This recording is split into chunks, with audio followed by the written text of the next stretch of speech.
Hello friends, నమస్తే. Welcome back to power of మంచి ఆస్ట్రోవల్. ఈరోజు నేను మీకు మీ పర్సన్ మీ గురించి ఏం ఆలోచిస్తున్నారు, తన మనసులో మీ గురించి ఏమనుకుంటున్నారో ఈరోజు చూస్తాం. నో కాంటాక్ట్ సిచ్యువేషన్లో ఉండేవాళ్ళు, ఇది లవర్స్ అన్నా చూడొచ్చు, వైఫ్ అండ్ హస్బెండ్ అన్నా చూడొచ్చు, ఎక్స్ట్రా మెరిటల్ అఫైర్ అన్నా చూడొచ్చు.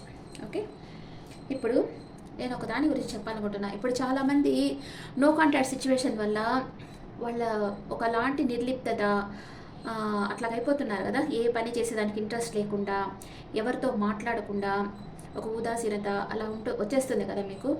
దాంట్లో నుంచి ఎలా బయటపడాలి, how to remove emotional blockages. మిమ్మల్ని ప్రేమించిన వాళ్ళు మీకు సంతోషం ఇస్తారో ఈరో తెలియదు, కానీ మిమ్మల్ని ఎమోషనల్ బ్లాకేజెస్లో పెట్టేస్తారు. అంటే మీలో ఎమోషనల్ బ్లాకేజెస్ తయారయ్యేటట్లు చేసేస్తారు. దీనివల్ల మీ ఎనర్జీ ఫ్లో సరిగ్గా ఉండదు. మీ ఎనర్జీ ఫ్లో సరిగ్గా ఉండకపోతే ఏమవుతుంది, మీకు ఎనర్జీ బాడీ యాక్టివేటివ్గా ఉండదు. దానివల్ల మీకు ఫిజికల్ బాడీకి ప్రాబ్లమ్స్ వస్తుంటాయి. ఇప్పుడు ఈ ఎమోషనల్ బ్లాకేజెస్ ఎలా తీసుకోవాలి, అసలు ఈ ఎమోషనల్ బ్లాకేజెస్ ఎందుకు వస్తాయి?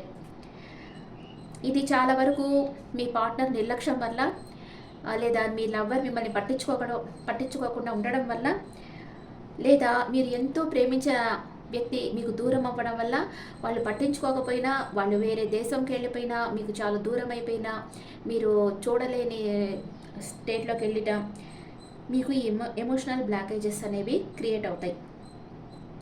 తల్లిదండ్రుల నుంచి వేరుగా ఉండడం. ఇప్పుడు చాలామంది పిల్లలు ఫారెన్కి వెళ్ళి ఉంటున్నారు కదా, వాళ్ళకి కొంచెం ఇన్సెక్యూర్ ఫీల్ అవుతారు. వేరే కొత్త వాళ్ళని నమ్మలేక, వీళ్ళ దగ్గరికి రాలేక చాలా ఇన్సెక్యూర్ ఫీల్ అవుతారు. ఎవరన్నా బెదిరిస్తున్నా, స్వీయ నిందలు, నా వల్లే, నేనే ఇట్లా చేశాను, నా వల్లే ఇట్లా అనుకుంటుంటారు కదా. నేను ఇట్లా చేయకుండా ఉండాల్సింది, అట్లా చేసుకోవడం వల్ల, దానివల్ల ఇతరులని నిందిస్తూ ఉంటారు. అంటే వీళ్ళ దగ్గర ఏదన్నా తప్పు ఉంటే అది బయటకు చెప్పకుండా వేరే వాళ్ళని, ఆపోజిట్గా ఉండే వాళ్ళని తిడుతూ ఉండడం, ఇది కూడా ఒక ఎమోషనల్ బ్లాకేజ్ వల్లే జరుగుద్ది. మీ ఎమోషన్స్ని అణిచివేస్తూ ఉండడం వల్ల, అంటే మీ మనసులో ఉండే ఎమోషన్స్ని ఎక్స్ప్రెస్ చేయకుండా మీ మనసులోనే పెట్టుకోవడం వల్ల కూడా ఈ ఎమోషనల్ బ్లాకేజెస్ అనేవి తయారవుతాయి మీలో. ఇవి ఇలా ఉండేటప్పుడు మీరేం చేయాలంటే, మీరు కోరుకున్న వాటిని ఎప్పటికీ పొందలేరనే వాస్తవాన్ని గుర్తించి బాధను అనుభవించడం. అంటే ఇప్పుడు చెప్పాను కదా, మీ లవ్వర్ నిర్లక్ష్యంగా చూస్తా, మిమ్మల్ని హర్ట్ చేస్తా, ఇట్లా ఉంటే మీరు బాధపడతా, మళ్ళీ వాళ్ళ కోసం ఎదురు చూస్తా, అట్లా ఉండకుండా వాళ్ళని కంప్లీట్గా తీసేసి మీ లైఫ్లో నుంచి ఆ బాధని ఒకేసారి అనుభవించేసి, ఏదో ఒక రూమ్లో పోయి కూర్చొని బాగా ఏడ్చేసేయాలి, అంతే, తలుపులేసేసుకొని. ఇంకా కొంచెం మీకు ఫ్రీ అవుతారు మీరు అలా ఏడవడం వల్ల. ఆ తర్వాత మీరేం చేయాలంటే, ధ్యానం, ప్రాణాయామం, డ్యాన్స్, అంటే చిన్న చిన్న స్టెప్స్ అట్లాగా, యోగా, ప్రకృతిలో ప్రశాంతంగా కూర్చొని సంగీతం, మ్యూజిక్ వినడం, వాకింగ్ చేయడం, ఇలాంటి యాక్టివిటీస్. అంటే ఒక దగ్గరే కూర్చుంటే మీకు ఆలోచనలు వస్తూనే ఉంటాయి. అలా కాకుండా ఇలాంటి యాక్టివిటీస్లో మీరు బాగా ఉండారంటే ఈ ఆలోచనలన్నీ తగ్గిపోతాయి. బాగా ఎమోషనల్ బ్లాకేజెస్ అంతా రిమూవ్ అయిపోతాయి. మీరు ఎంత ఫాస్ట్గా ఇవి చేస్తూ ఉంటారంటే, వాకింగ్ చేయడం వల్ల అండ్ ప్రాణాయామం చేయడం వల్ల మనసు స్థిరమైపోద్ది. ఇది అందరికీ తెలిసిన విషయమే. ధ్యానం, మెడిటేషన్ బాగా ఇంపార్టెంట్. అంటే అది చేయడం వల్ల మీ మనసులో ఫస్ట్ బయట ఉండేటివంతా బయట వచ్చేస్తాయి. ఆ తర్వాత మీకు చాలా ఇన్నర్ పీస్ అనేది దొరకద్ది. ఇవి అందరూ చేయలేరు, కానీ వీటిలో కొన్నన్నా చేయాలి. వాకింగ్ అందరూ చేయొచ్చు కదా, వాకింగ్ చేయొచ్చు, ప్రకృతిలో ప్రశాంతంగా కూర్చొని సంగీతం వినడం అందరూ చేయొచ్చు. ఆ తర్వాత యోగా, వీలైతే యోగా చేయొచ్చు, ప్రాణాయామం చేయొచ్చు. ఇవి చేయడం వల్ల మీకు ఎమోషనల్ బ్లాకేజెస్ అనేవి రిమూవ్ అయిపోతాయి. వీలైతే ట్రై చేయండి. వీటితో బాధపడేవాళ్ళు, ఎవరైతే మానసికంగా ఒంటరితనంతో ఉంటారో వాళ్ళు కారణం లేకుండా నవ్వుతూ ఉంటారు. గమనించండి, మీ చుట్టుపక్కల ఉండేవాళ్ళు ఎవరైతే రీజనే లేకుండా నవ్వుతూ ఉన్నారో వాళ్ళు మానసికంగా ఒంటరిగా ఉన్నారని, మానసికంగా ఒంటరిగా ఉంటేనే వాళ్ళు అలా నవ్వుతారనమాట. ఏ రీజన్ ఉండదు వాళ్ళు నవ్వేదానికి, ఓవర్గా నవ్వుతారు. మనకే అనిపిస్తుంది ఎందుకు వీళ్ళు ఇట్లా నవ్వుతూ ఉన్నారు అని. వాళ్ళు మానసికంగా ఒంటరితనంతో బాధపడుతూ ఉండేటప్పుడే వాళ్ళు అలా నవ్వుతూ ఉంటారు. అంటే పైకి వాళ్ళకి ఏ బాధలు లేవు, వాళ్ళు బాగున్నారని ప్రజెంట్ చేసుకునేదానికే వాళ్ళు అలా నవ్వుతూ ఉంటారు. ఓకే, ఇప్పుడు మీ పర్సన్ మీ గురించి ఏం ఆలోచిస్తున్నారో చూస్తాం. మీరు ప్రేమించే వాళ్ళు మీ సంతోషాన్ని కోరుకుంటారు. అంతేగాని మీరు బాధపడాలని ఎవరు కోరుకోరు. మీరు బాధపడాలి, మీరు తన నుంచి దూరంగా వెళ్ళిపోవాలి, మీ రిలేషన్‌షిప్పే వద్దు అనుకునే పర్సన్ మిమ్మల్ని ప్రేమించటం లేదు. వాళ్ళలో ఏదో ఒక మిస్టేక్ ఉంది. అందుకే మీకు దూరం అవ్వాలని అనుకుంటున్నారు. వాళ్ళ జీవితంలో ఏదో ఒక రహస్యం ఉంది. అందుకే మీకు దూరం అవ్వాలనుకుంటున్నారు. ఇలాగా లాజిక్‌గా ఆలోచించి వాళ్ళకి ఇంకా దూరం అయిపోయేదానికి ట్రై చేయండి. Okay. What is your person present situation? Please angels give me accurate reading for my viewers. What is your person present situation? Page of Pentacles, Two of Cups. అన్కండిషనల్గా అలౌ చేస్తున్నారు. ఏదో ఒక ఆఫర్ ఇవ్వాలనుకుంటా ఉన్నారు. మీ గురించి ఏం ఆలోచిస్తున్నారు మీ పర్సన్? మీ గురించి ఏం ఆలోచిస్తున్నారు మీ person? Queen of wands, six of cups, six of pentacles, the moon. ఇక్కడ ఏమేమి రాసులు ఉన్నాయో ఫస్ట్ చెప్తాను. మీ పర్సన్ మేషం, సింహం, ధనుసు రాశికి చెందిన పర్సన్ అయి ఉండొచ్చు, లేదా వాటర్ సైన్స్ కర్కాటకం, వృశ్చికం, మీనం. ఎర్త్ సైన్ వృషభం, కన్య, మకరం. ఈ రాశులకు చెందిన పర్సన్ మీ పర్సన్ అయి ఉండొచ్చు.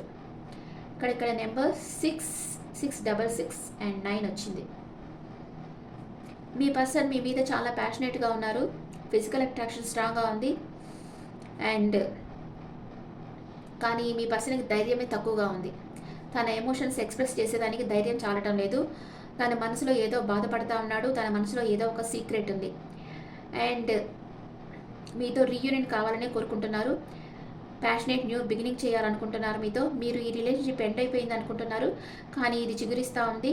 త్వరలోనే మీ మధ్య ప్యాషనేట్ న్యూ బిగినింగ్ అవుతుంది. And equal give and take ఉండాలనుకుంటున్నారు. మీ ఇద్దరి మధ్య ఈక్వల్ గివ్ అండ్ టేక్ ఉండాలనుకుంటున్నారు. ఏదో మనసులో మీ పర్సన్కి ఏదో బాధ ఉంది, అది బయటకు చెప్పలేకపోతున్నారు.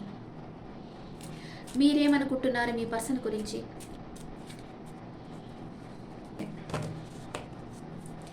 మీరేమనుకుంటున్నారు మీ పర్సన్ గురించి? మీరు మీ పర్సన్తో కమ్యూనికేషన్ కావాలి, తనతో మాట్లాడాలి, తనకు కాల్ చేయాలి, మెసేజ్ చేయాలి అనుకుంటున్నారు. King of pentacles. మీరు ఎవరి మీద డిపెండ్ అయ్యలేరు. మీరు బాగా ఎర్న్ చేస్తూ ఉన్నారు. మీ పర్సన్కి అన్ఎక్స్పెక్టెడ్ గిఫ్ట్ తీసేయాలనుకుంటున్నారు. 4 ఆఫ్ పెంటికల్స్.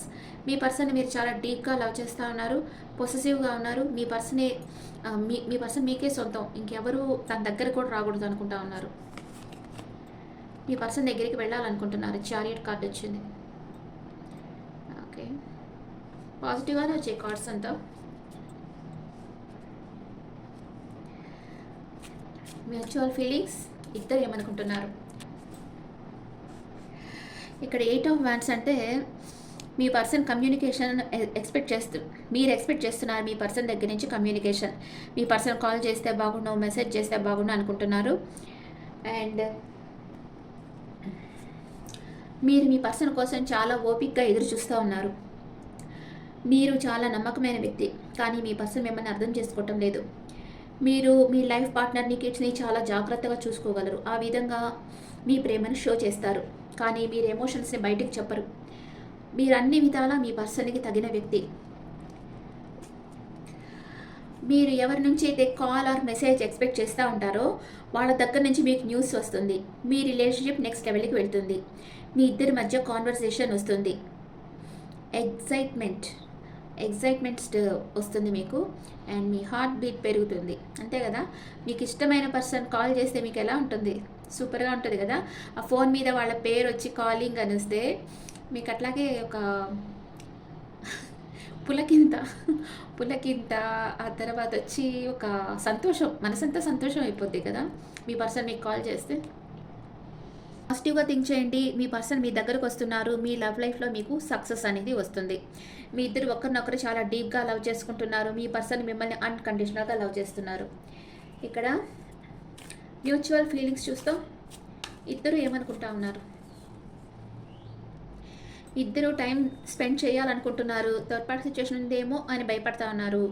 కానీ మీ ఎనర్జీస్లో మీరున్నారు. మీరు ఒకరినొకరు చేసి చేయటం లేదు. Clarification cards about your person. Clarification cards వేస్తాం. మీ పర్సన్ తన వర్క్లో బిజీగా ఉన్నారు. డే అండ్ నైట్ వర్క్ హాలిక్గా ఉన్నారు. అండ్ ఎక్కడ మీ లైఫ్లో థర్డ్ పార్టీ సిచ్యువేషన్ ఉంది అని భయపడతా ఉన్నారు. అండ్ మీ దగ్గరికి రావాలి. 6 ఆఫ్ కప్స్ మీరు ఎదురు చూస్తున్నారు కదా, మీ పర్సన్ ఎదురు చూస్తున్నారు. మీ దగ్గరకు వచ్చి మిమ్మల్ని కలవాలి, మీకు అపాలజీ చెప్పాలి అనుకుంటా ఉన్నారు. అండ్ మిమ్మల్ని మ్యారేజ్ చేసుకోవాలనుకుంటున్నారు. ఇది తన మనసులో ఉంది, కానీ మీకు చెప్పేదానికి భయపడతా ఉన్నారు. మీ క్లారిఫికేషన్ కార్డ్స్, మీరు ఆల్రెడీ జడ్జిమెంట్ తీసేసుకున్నారు. మీ పర్సనే మీ లైఫ్ పార్ట్నర్, లైఫ్ లాంగ్ మీతో ఉండే పార్ట్నర్ మీ పర్సనే అనే జడ్జిమెంట్ తీసేసుకున్నారు. మీ పర్సన్ని మీరు ఒక మ్యారేజ్ మెటీరియల్ లాగా చూస్తూ ఉన్నారు. మీ పర్సన్తో ఉంటే మీకు మెంటల్ పీస్ ఉంటుందని తెలుసు. 7 ఆఫ్ వాండ్స్, బ్యాలెన్స్ చేస్తూ ఉన్నారు. మీ చుట్టూ ఉండే పరిస్థితిని బ్యాలెన్స్ చేస్తూ ఉన్నారు, కానీ మీరు మాత్రం సంతోషంగా లేరు. మీ పర్సన్కి మీ ప్రేమ ఇవ్వాలనుకుంటున్నారు. మీరు చాలా కైండ్ పర్సన్ అండ్ మీరు ఎమోషనల్ అప్సెట్లో ఉన్నారు. మీ పర్సన్ ఇంకా మిమ్మల్ని కాంటాక్ట్ చేయలేదే, మీతో మాట్లాడలేదే అనే బాధ మీ మనసులో ఉంది. Okay, what is your person past present future? What is your person past present future? Me past present future.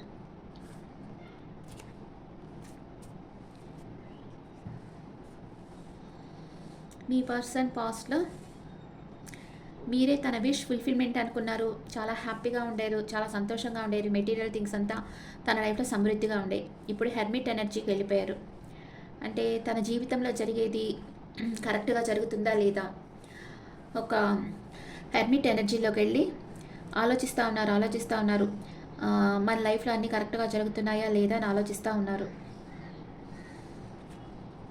And ఫ్యూచర్లో తన ప్రేమని మీకు ఇవ్వాలనుకుంటారు. మీరు పాస్ట్లో మీరు బాగా అంటే మీ పర్సనే మీ లైఫ్లో ఇది మీరే కదా, మీ పర్సనే మీ లైఫ్లోకి వెలుగు తీసుకొస్తారు అనుకున్నారు. మీ పర్సనే మీ లైఫ్లోకి వెలుగు తీసుకొస్తారు అని అనుకున్నారు పాస్ట్లో. ప్రెజెంట్ స్పై చేస్తూ ఉన్నారు. పాస్ట్లో మీ ఇద్దరు చాలా హ్యాపీగా ఉండేరు. ప్రెజెంట్ నో కాంటాక్ట్ సిచ్యువేషన్లో ఉండారు. అందుకే మీ పర్సన్ హెర్మిట్ మోడ్లో ఉన్నారు. ఏకాంతంగా కూర్చొని ఆలోచిస్తున్నారు. ఈ ఆలోచించడం సంవత్సరాల తరబడి ఆలోచిస్తుంటారు కొందరు. వాళ్ళకి ఐడియానే రాదా, సంవత్సరాల తరబడి ఆలోచిస్తూనే ఉంటారా? లైఫ్ అయిపోతూ ఉంది, ఇక్కడ ఏజ్ అయిపోతూ ఉంది, ఆ భయం లేకుండా సంవత్సరాల తరబడి ఆలోచిస్తూ ఉంటారు. పేజ్ ఆఫ్ సోర్స్, మీరు మీ పర్సన్ని స్పై చేస్తూ ఉన్నారు. ఓకే, ఫ్యూచర్లో ద మెజిషియన్, మీరు మీ శక్తియుక్తులని యూస్ చేసి మీ పర్సన్ మీ లైఫ్లోకి వచ్చి మీకు ప్రపోజ్ చేసేటట్టు చేసుకుంటున్నారు. ఓకే, మీ పర్సన్ అట్ ప్రెజెంట్ మూమెంట్ మీ పర్సన్ మిమ్మల్ని ప్రేమిస్తున్నారా లేదా? అట్ ప్రెజెంట్ మూమెంట్ మీ పర్సన్ మిమ్మల్ని ప్రేమిస్తున్నారా లేదా? ఎంపరర్, ప్రేమిస్తున్నారు కానీ ఎమోషన్స్ చెప్పరు బయటికి.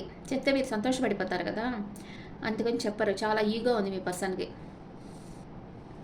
మీ పర్సన్ మీ లైఫ్లోకి వస్తారా రారా? వస్తారు. ట్రెడిషనల్ మ్యారేజ్ అవుతుంది మీకు. కానీ ఇవేవి మీ మనసులో చెప్పకుండా తన ఎమోషన్స్ని మనసులోనే దాచిపెట్టేసుకున్నారు.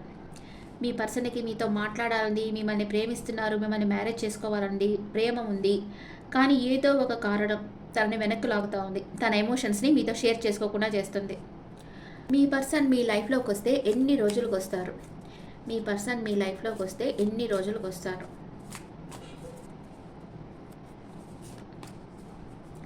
7 నెంబర్ వచ్చింది. కన్ఫ్యూజన్ స్టేట్లో ఉన్నారు. 7 days ఆర్ 7 hours ఆర్ 7 daysలో మీ పర్సన్ మీ లైఫ్లోకి వస్తారు. మీ ఇద్దరు ఎనర్జీస్ ఎలా ఉన్నాయి?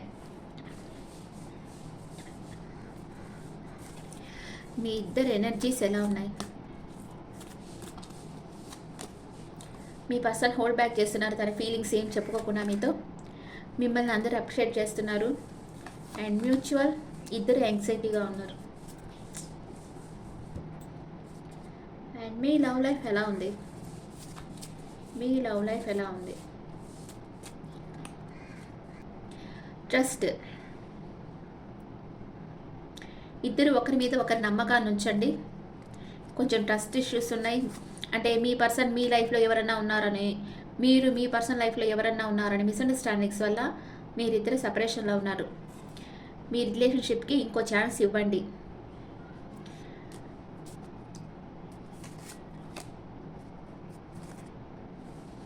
Healing family issues and let your friends help you. Me friends మీకు హెల్ప్ చేస్తారు. కొంతమందికి ఫ్యామిలీ ఇష్యూస్ ఉంటాయి. అంటే ఇప్పుడు కొంతమందికి డైవర్స్ అయిపోయి ఉంటాయి. ఆ పర్సన్ వచ్చి మీతో కాంటాక్ట్లో ఉండిన వాళ్ళ ఇంట్లో ఫ్యామిలీ ఇష్యూస్ ఉంటాయి కదా, తనకు కొంచెం రెస్పాన్సిబిలిటీస్ ఉంటాయి కదా, అవి కూడా మీరు యాక్సెప్ట్ చేయగలగాలి. అప్పుడే ఆ పర్సన్ని మీరు లైఫ్లోకి ఇన్వైట్ చేయాలి. లేకపోతే స్టార్టింగ్లోనే మీరు నో చెప్పేయాలి. ఎందుకంటే మళ్ళీ రిలేషన్షిప్ డెవలప్ అయిన తర్వాత నో చెప్పేదానికంటే ఫస్టే నో చెప్పడం మంచిది కదా. మీకు ఇష్టము, ఓకే పర్వాలే నేను బేర్ చేయగలను అనుకుంటే ఓకే. మీ పర్సన్ మేషరాశి నుంచి మీనరాశి వరకు ఉంటే మీ గురించి ఏమనుకుంటున్నారు?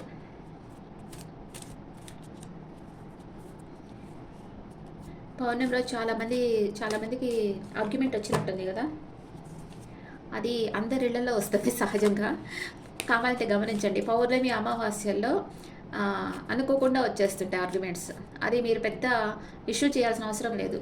టేక్ ఇట్ ఈజీ మెంటాలిటీలో జస్ట్ లెట్ ఇట్ గో. అంటే మీ పార్ట్నర్ కొంచెం మెచ్యూర్డ్గా ఉంటారు కదా. ఇప్పుడు ఇద్దరు పార్ట్నర్స్ ఉంటే ఒకళ్ళు మెచ్యూర్గా ఉంటారు, ఒకళ్ళు ఇమ్మెచ్యూర్ ఉంటారు. అలాంటి వాళ్ళకే మ్యారేజెస్ అవుతాయి. ఇద్దరు మెచ్యూర్గా ఉన్న ఇద్దరు ఇమ్మెచ్యూర్గా మ్యారేజెస్ కావు. ఇలాంటి జోడీసే ఉంటాయన్నమాట. ఈ మెచ్యూర్ పర్సన్ ఏం చేయాలి? కామ్ అయిపోవాలి. వాళ్ళే కామ్ అవుతారు. ఇమ్మెచ్యూర్గా ఉండే వాళ్ళే మాట్లాడుతూ ఉంటారు. ప్యారెట్ టాక్ అంటే కంటిన్యూస్గా నసబెడుతుంటారంటారు కదా, అట్లా నసబెడతా ఉంటారనమాట ఇమ్మెచ్యూర్గా ఉండేవాళ్ళే. అంటే అక్కడ ప్రాబ్లమే ఉండదు, దాన్ని క్రియేట్ చేస్తారు. దాన్ని ప్రాబ్లంగా క్రియేట్ చేసి దాన్ని భూతత్వంలో చూసి ఇంకా వీళ్ళని బ్లేమ్ చేయడం పక్క వాళ్ళని. ఇట్లాగా ఉంటారు కదా కొందరు, వాళ్ళు ఇమ్మెచ్యూర్ పర్సన్స్ అనమాట. ఓకే, ఇప్పుడు మీ పర్సన్ మేషరాశి అయితే మీతో కమ్యూనికేషన్ కావాలి, మీకు కాల్ చేయాలి, మెసేజ్ చేయాలి అనుకుంటున్నారు. మీ పర్సన్ వృషభ రాశి అయితే మీకు ప్రపోజ్ చేయాలనుకుంటున్నారు. మీ పర్సన్ మిథున రాశి అయితే మీకు ఒక ఆఫర్ ఇవ్వాలనుకుంటున్నారు. మీ పర్సన్ కర్కాటక రాశి అయితే మీకు అపాలజీ చెప్పాలనుకుంటున్నారు. నేను లైన్గా వస్తున్నారు అందరూ. మీ పర్సన్ సింహరాశి కన్ఫ్యూజన్ స్టేట్లో ఉన్నారు, ఏం జరుగుతుందో తెలియటం లేదు. మీ పర్సన్ కన్యా రాశి అయితే ప్యాషనేట్ న్యూ బిగినింగ్ చేయాలనుకుంటున్నారు మీతో. అండ్ మీ పర్సన్ తులా రాశి అయితే స్లీప్లెస్ నైట్స్ ఉన్నాయి. మీ పర్సన్ వృశ్చిక రాశి అయితే మీరే తన సోల్మేట్ అనుకుంటున్నారు. మీ పర్సన్ ధనుసు రాశి అయితే ఎంప్రెస్ ఎనర్జీలో ఉన్నారు, తన ఎనర్జీలో తనున్నారు, చేసి చేయటం లేదు. మీ పర్సన్ మకర రాశి అయితే వెయిటింగ్ ఎనర్జీలో ఉన్నారు, తనకు కొంచెం ఫైనాన్షియల్ ఇష్యూస్ ఉన్నాయి. అండ్ మీ పర్సన్ కుంభరాశి అయితే తన వర్క్లో తను బిజీ అయిపోయి ఉన్నారు, ఈ రిలేషన్షిప్ మీద వర్క్ చేయాలనుకుంటున్నారు. మీ పర్సన్ మీనరాశి అయితే తన విష్ ఫుల్ఫిల్మెంట్ మీరే తనకు ఒక గోల్డెన్ ఆపర్చునిటీ అనుకుంటా ఉన్నారు. ఓకే,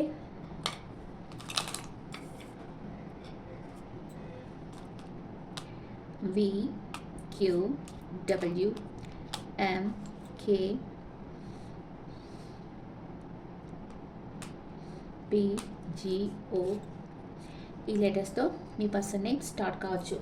మరీ తక్కువగా ఉన్నాయి కదా, గోల్ చేసేస్తారు మళ్ళీ.